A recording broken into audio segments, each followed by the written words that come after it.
Tokia aukšta įtampa, kad apsaugos lempa užsidegė 2,79. Užsidegė apsaugos lempa.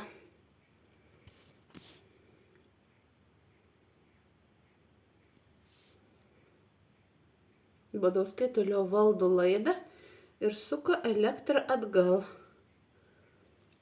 Šitokia įtampa, kad užsidegė apsaugos lempos. Telšiai Dirkstelių 29, elektravagį Badauskai, Telšiai Dirkstelių 31, 14 metų. Po 12 metų pakartotinai jie prisijungė Dirkstelių gatvę ir buvo pagautas Badauskas Vytautas, kuris įsilaužė į namus, nutraukė elektros skaičiukų apsaugos pliombas, įlindo skatiliniai į skydinę, sukeitė laidus. Pirmam aukšte taipogi yra ir įdėjus net pasiklausimo blakę, nes yra įrenginys fiksuoja bei programos bent kelios buvo atsiustos surasti slaptą įrenginį ir būtent tuose pačiuose vietose fiksuoja vadinamas blakes.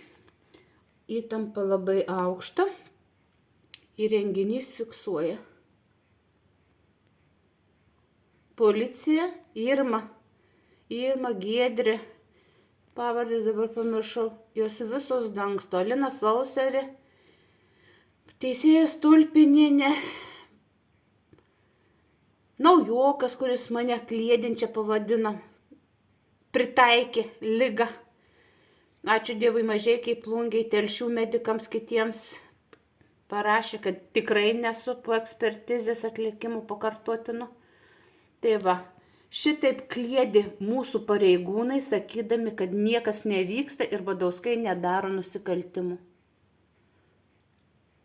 Lietuvoje pareigūnai tarnauja ne žmonėms, o nusikaltėliams, kurie gali juos atlyginti už tylėjimą ir nusikaltimų slėpimą. Ką ir parodo Badauskų atvejais, šitiek metų darytų nusikaltimų, nuo vagystės Ravai, vėliau padegimo, nes išsikrovė duris, aš liudininkė buvau, nukentėjo nekaltas žmogus, Ravos padegimas, aš liudininkė buvau, kada išvažiavo nakties metu. Ir Badauskaitė lygiai pasakė, kad 10 tualetinių popierių gabalėlių buvo išvyniota, padegant Ravą. Po tokio gaisro ne vieno gabalėlio tualetinių negalėjo net išlikti. Tai va, Badauskas pagautas įsilaužus į mūsų namus, pro katilinės duris, ką jis darė 12 metų. Ir atrėmus su kastuvo rankeną, kad neįeitų. Kitą naktį jis vėlgi atėjo ir bandė įsilaužti. Su rankena labai stipriai stikseno į atremtą kastuvą, bet dabar išsilaužė išimdami stiklo paketą ir atrakindami duris.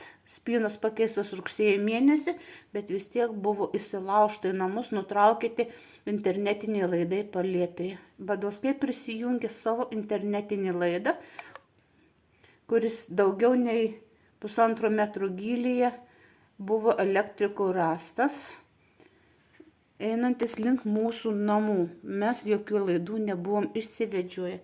Aukšta įtampa. Vagystė toliau tęsiasi ir Badauskai valdo mūsų visą trifazį laidą. Nei pirmos, nei trečios fazės nebėra, Badauskai visiškai mums jį atjungė ir suka elektrą atgal. Per 2 dienas daugiau nei 1000 kWh Badauskai prisuko, nes pareigūnė Irma sugebėjo parašyti, kad nieko nekeis ir nieko netirs, nes jau mane nuteisė, apkaltino šmeižtu ir kliedesiais. Ir Badauskus aš privalau palikti ramybėje. Duoda suprasti, kad Lietuvos pareigūnai nesims jokių priemonių, kad sustabdyti vagystę ir nusikaltimą. Badauskai užsima kriptovaliuta bitkoinai, 252 įrenginiai, ką parodė, prisijungė prie Baltikum interneto per mano įrenginį, tuoj pat po apeliacinio teismo, kuris nusprendė palikti net Telšių nutartį, tai yra mane apkaltinti šmeižtu, iškelti baudžiamą bydą. Badauskai toliau naudojasi vaikų teisių Leandros Bukauskienės paslaugomis, kur skambinėjo, kad manęs nepriimtų į darbą, nes aš įkėliau Badauskienės nusikaltimą, gėlių vagystė, gruodžio 5 dieną, vakare sutemus įrašą, nes Badauskai gražiuoju neliovėsi mūsų apvoginėje.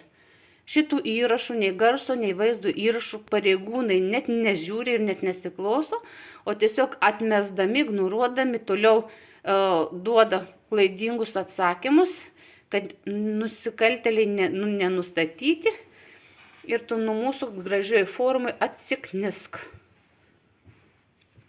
Kovosim iki paskutinės, pasitelksim Vokietijos pažintimis ir Latvijoje esančiais pareigūnais, nes Badauskai įsilaužė ir ten. Telefonų numeriai, Wi-Fi taipogi užfiksuoti ten.